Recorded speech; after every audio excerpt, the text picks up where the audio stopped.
The amount of reputation gains I'm getting here is just ludicrous because of the amount of parties that we have now running around in the game world. I can't move literally 5 seconds without seeing something like that. Anyway, welcome back to our Vlandian Night adventures. And as you can see, the Botanians have declared war against us once again.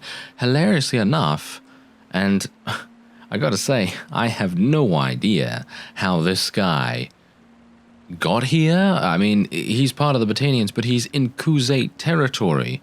Actually, you know what? I'm thinking that we might try to persuade him. Let's actually just have a look real quick, just to see whether... Oh, wow, he has...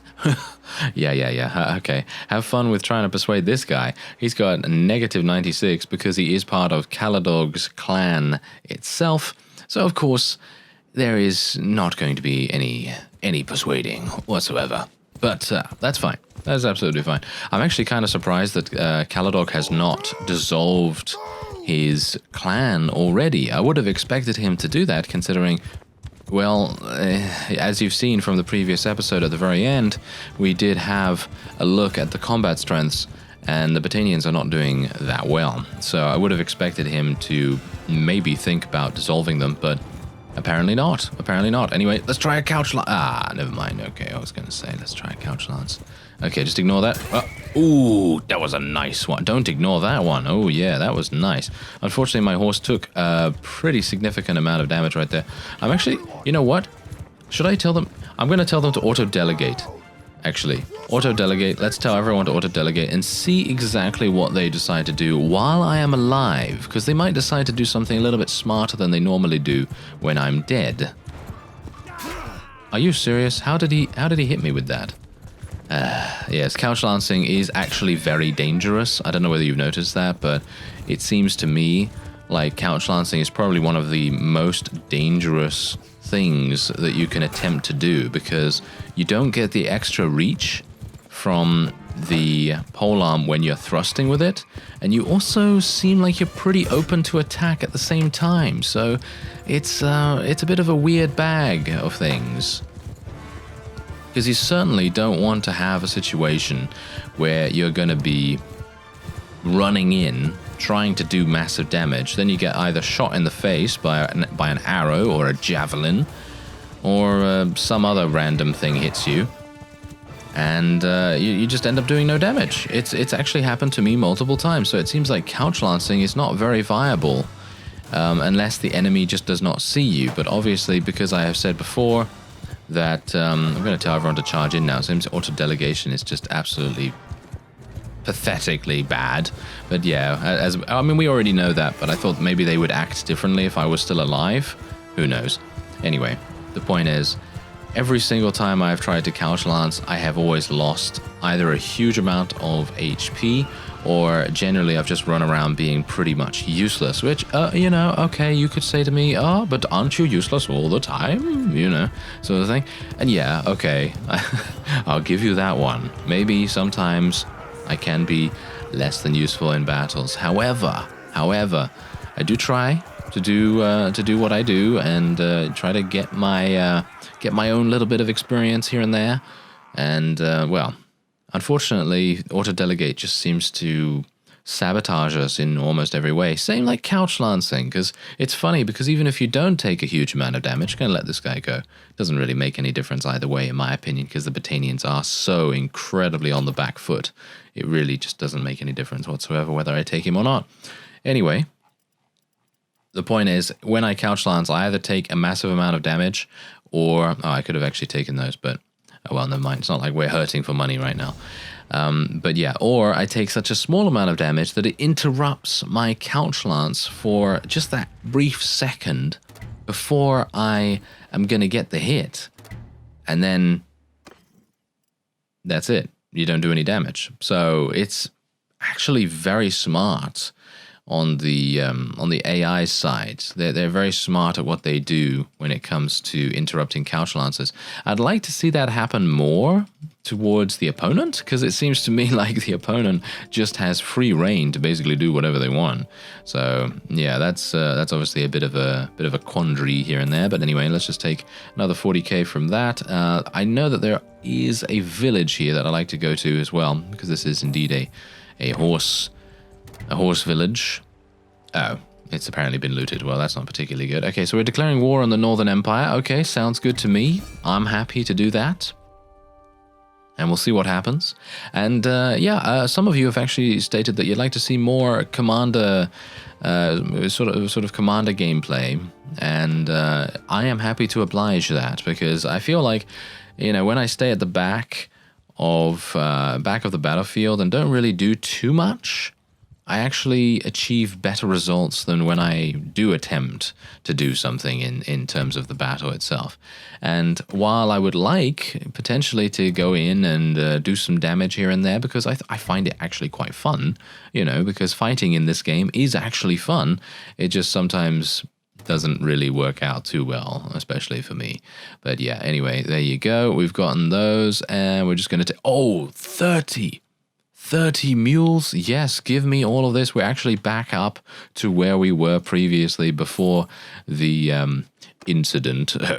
Yes, before the incident happened. Okay, so that's wonderful. Someone actually also mentioned that I don't seem to be upgrading my companions anymore. I think I did reply to you anyway, but I just wanted to mention it specifically, and I just want to say that I do that in case anyone else has the similar question. I do upgrade my companions individually. Well, technically not individually, but I use the auto-equip mod every so often when I'm off screen. Maybe you don't see it because it's just something I do automatically whenever I go to a marketplace some of the time, and I've just picked up a huge amount of really good loot. So that's it. Anyway, I'm going to be crafting these javelins. There we go. Yes, give me some more. Thank you. And now we're actually at 250 smithing, which is really nice. So that's good. By the way, I'm making more javelins right now, mainly because I just gave a huge amount of javelins to Gifor. And you may be asking yourself, well, why are you doing that? Well, I discussed a strategy earlier on in the series for the past couple of episodes that was to do with selling a number of javelins to one of your friendly vassals, and he had about 360,000, I think he had 360,000 gold, and I thought to myself, okay, we're gonna take all his money. Yes, we're gonna take all his money, and then we're going to do something with that. So hopefully he's going to go take these javelins and sell them at the nearest town, and I'm actually wanting to see whether he's done that already, because it would be quite fun to find out just how much money he's made, because he had, as I said, he had about 350,000, and it would be cool if we were able to, well, maybe increase that. I mean, that's the funny thing. Personally, I feel like this particular strategy works much better when as you can see, he actually still has my javelins in his inventory right here, and he hasn't sold them yet. But I personally feel like this works much better with a vassal that has a small amount of money. So not Gifor, because Gifor obviously has a pretty significant amount of fiefs, and it doesn't really make sense, to be fair, for him to buy all of my stuff for 350,000. However, it does help my purse, which I think is pretty good. You know, my coin purse is now overflowing with money, so I guess that's kind of good in a way. So yeah, I think that's pretty decent. Otherwise, we're just gonna... I'm actually not sure what to do here. I guess I'll get rid of a bunch of shields, and we'll just try to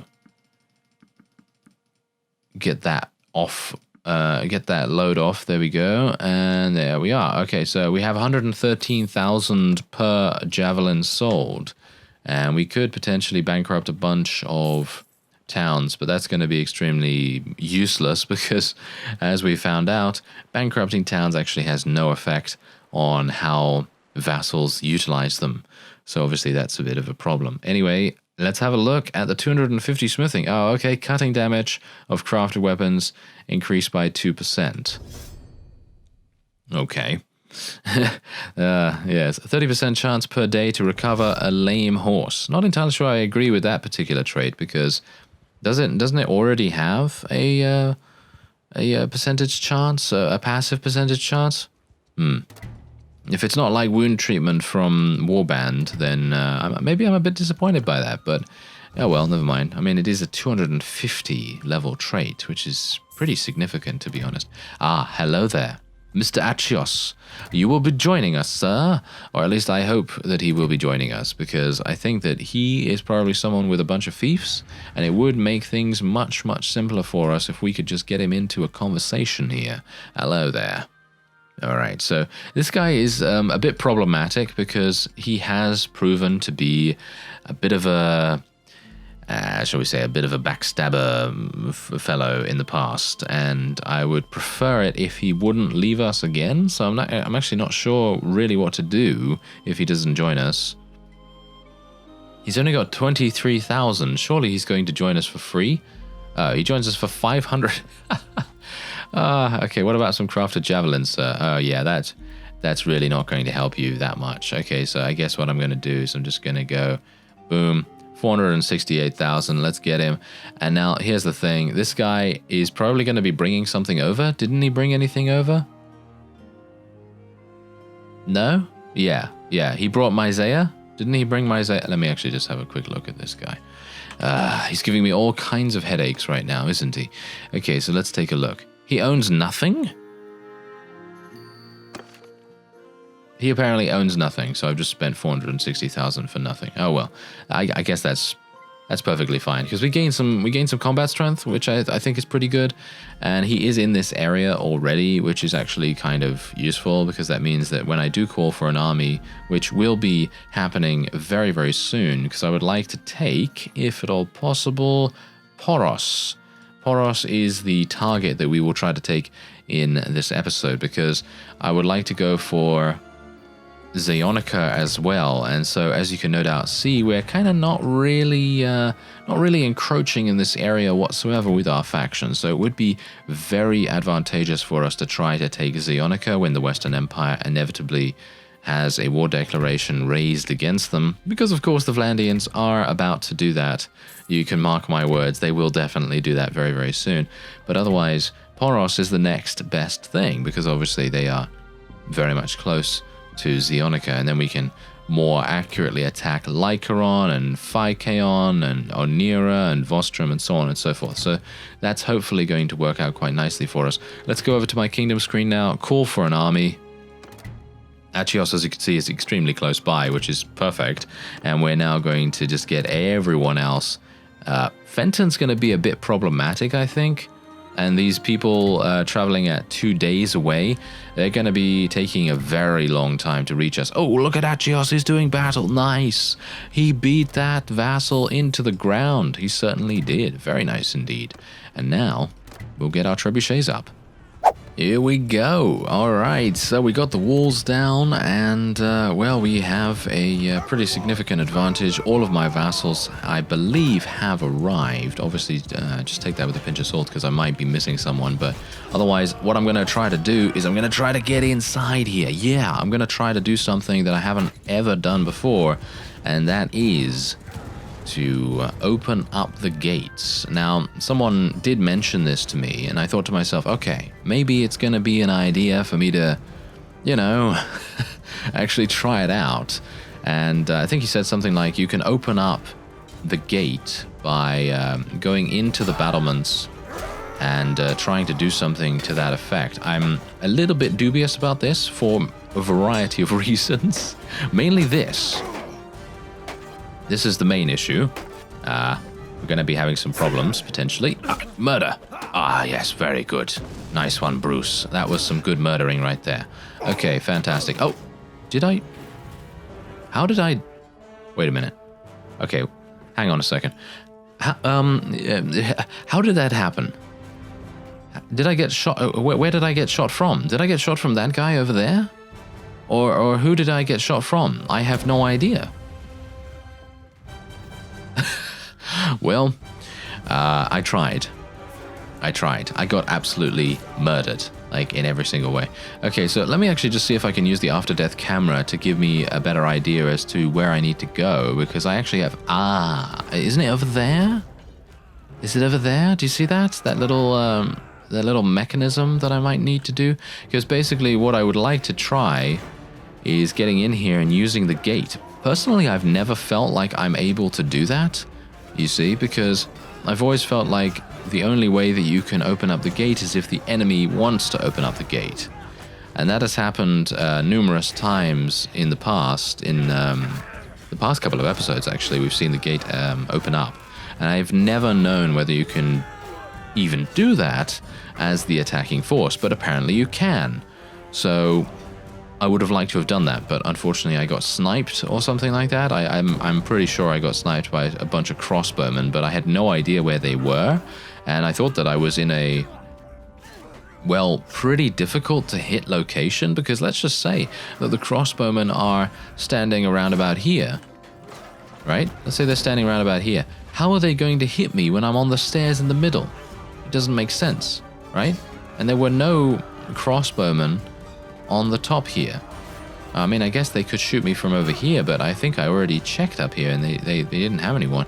I don't know. I have no idea. Maybe it's just because I'm in the situation at the moment and that's the reason why I don't see anything, but I still think that was very weird, how I got shot so incredibly fast with such accuracy to their attacks.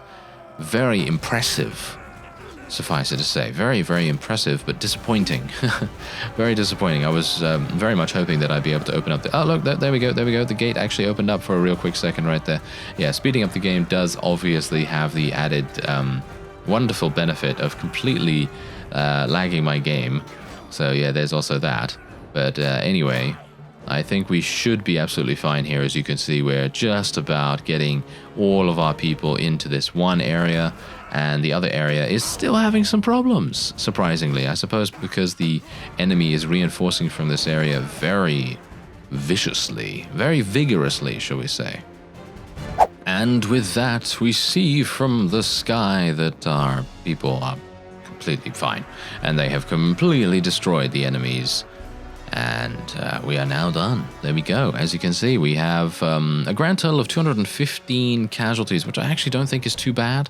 The enemy had 606 in comparison, so I'm pretty happy with that. Otherwise, we'll just take these prisoners, because I think I have enough space for them.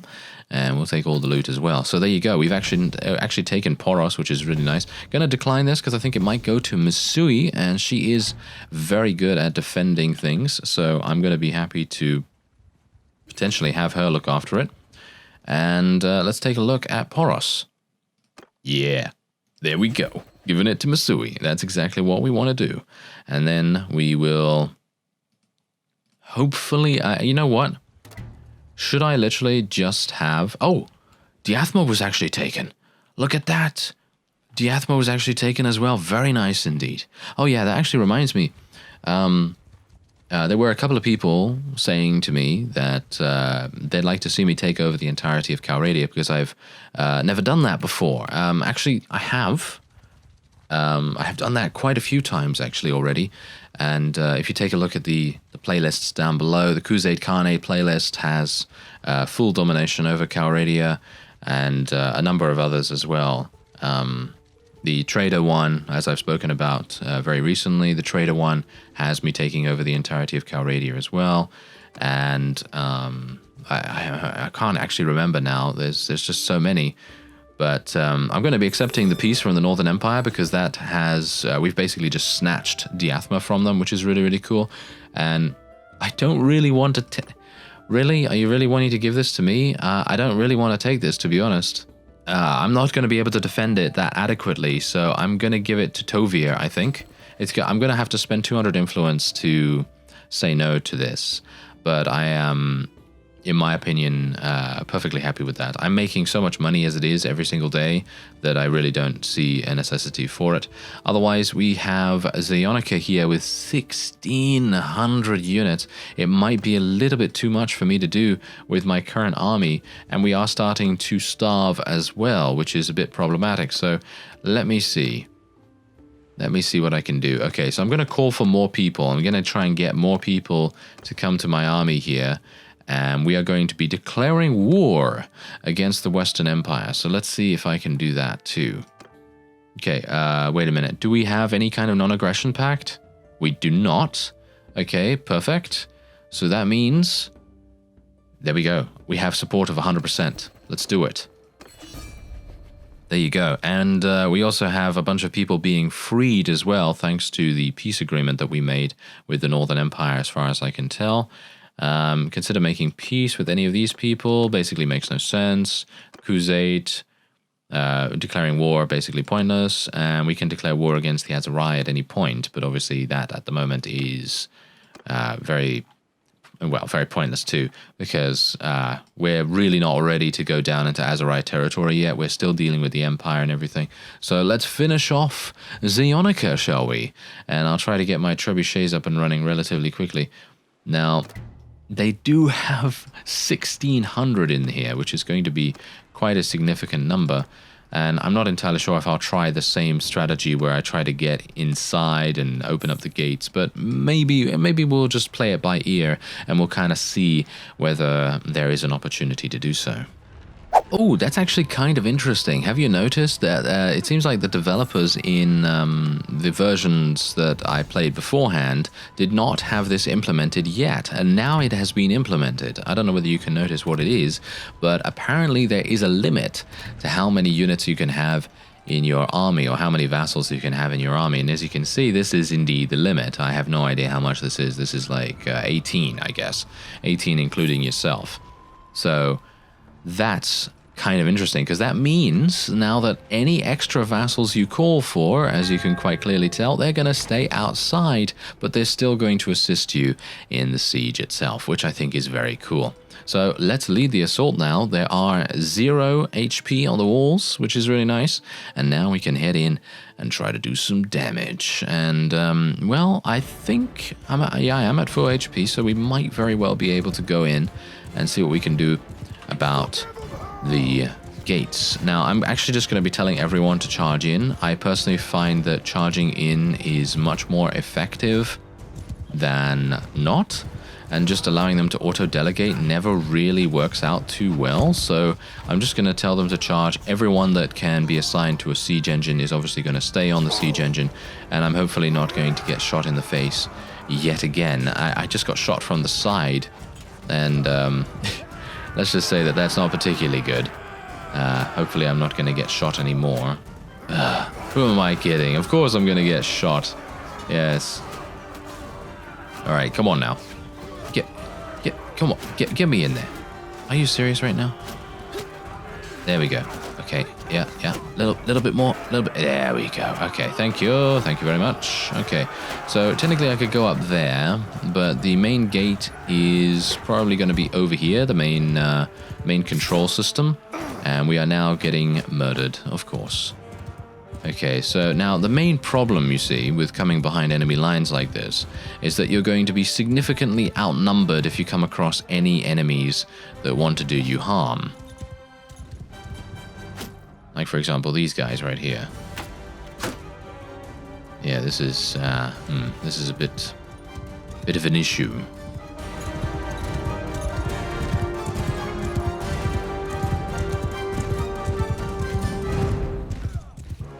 Ooh, maybe not. Maybe not in actual fact. As you can see, my people are charging up onto the battlements. Let me get off my horse real quick and make my way up. Yes, make way for the ineptitude of Bruce Bertold. Thank you very much. Okay, so yes, I think I can put down my shield now. Okay, so I'm basically just wanting to explore at this point, and I want to see whether there is a contraption in this particular town that will allow me to open up the gate. It doesn't seem like it. The gate is underneath this particular area, so I'm wondering whether it is under here or above. I don't think it's going to be above, to be honest. I would expect it to be within the housing that we just walked through. So, yeah. I don't know. I've never seen it personally, but someone did mention it to me. So I thought, hey, you know what? Maybe there is going to be something like that. Maybe it needs to... Maybe it's down here? It might be in this area? No, we've got a couple of rocks and things like that, which people can, of course, use to drop on here. But I don't see any contraption. I know that in Warband they had this. They definitely had a mechanism of sorts to be able to open up the gate from inside, but it doesn't seem like they have that available here. I'm not entirely sure. As I say, I have looked for it in the past and I just haven't found it. It could be that it is in a completely different positioning and they've changed where it is by default. So that might be very well something to find out eventually. But otherwise, whoa, there's a lot of people right here. Wow, yeah, there is a lot of people. Okay, let's be a bit careful here. Don't really want to die, thank you very much. We've done so much damage, my goodness. That is kind of crazy. But yeah, I'm kind of disappointed. I'm kind of disappointed that we weren't able to find that thing. I don't know. Oh well, never mind. I thought personally that the AI would be pretty much just opening the door automatically as soon as they get close. Maybe it's just kind of like a workaround for the developers at the moment, because I maybe didn't think that they had implemented that mechanism just yet. Because it does add a huge amount of tactical possibility to the siege itself. You know, if you can go in there with a small commando force or something behind enemy lines and open up the main gate and then have your main forces waiting outside and then tell them to charge in through the gate, that's going to be super powerful. That is going to be a wombo combo if ever I saw one. Yes, I never thought I would utter those words in this game, that's for sure. Anyway, let's see if we can do some damage potentially. Maybe level up my one-handed weapon proficiency just a little. I don't really want to die here, you see, because otherwise my forces are going to go into auto-delegation mode and we really don't want that. So I'm going to be playing a little bit carefully here, but I've got to be... you know, being careful is not fun, you know what I mean? So, running in there with a massive two-handed axe against a bunch of archers, that's stupid, but also incredibly fun to try and dodge all of those attacks. Anyone here wants a good slashing? No, apparently not. Ah, hello there. He does. But I believe that is indeed a victory. Yes, there we go. Nice. Wow. 860. Wow, okay. That's a lot of kills right there. That is a lot of kills. Okay, let's level up two of these Sturgian Berserkers, because they're super fun to watch in my opinion. And especially in these kinds of situations, having some Berserkers to break the enemy's morale in two is definitely the way to go. Anyway, I'm probably not going to be able to take any prisoners here, unfortunately. I don't think I will be able to, so I might just leave them. Yeah, I'm just going to leave them for my vassals. Hopefully they'll take them.